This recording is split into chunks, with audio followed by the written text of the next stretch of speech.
दरम्यान हिंगोली गरोदर मातेच्या बाळाच्या मृत्यू प्रकरणामध्ये आता चौकशी समिती स्थापन करण्यात आली आहे। साम टीव्हीच्या बातमीनंतर आता ही समिती स्थापन करण्यात आलेली आहे।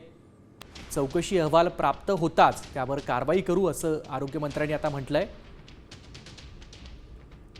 आपण बघतोय की सकाळपासून साम टीव्हीने ही बातमी दाखवल्यानंतर आता आरोग्य विभाग खडबडून जागा झालाय।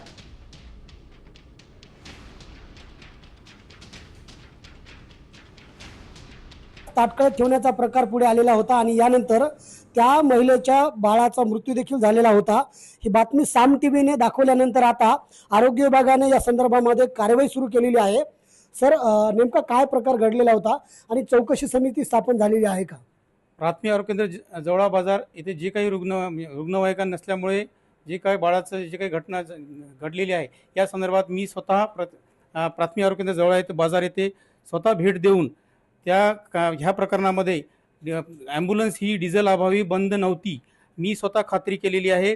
फक्त ड्रायव्हर त्या दिवशी नसल्यामुळे ड्रायव्हरची सुट्टी काही व्यक्तिकारणामुळे सुट्टी असल्यामुळे तो ड्रायव्हर नसल्यामुळे ॲम्ब्युलन्स वैद्यकीय अधिकाऱ्याने पर्याय व्यवस्था न केल्यामुळे हे ती ॲम्ब्युलन्स देता आली नाही। याबाबत मी चौकशी पथक स्थापन केले आहे। चौकशी अहवालानंतर दोषीविरुद्ध कारवाई करण्यात येईल। बरं सर, प्रश्न असा आहे की ड्रायव्हर नसेल किंवा डिझेल नसेल, ॲम्ब्युलन्स नाकारणं किंवा ॲम्ब्युलन्स उपलब्ध करून न देणं हे गंभीर आहे का?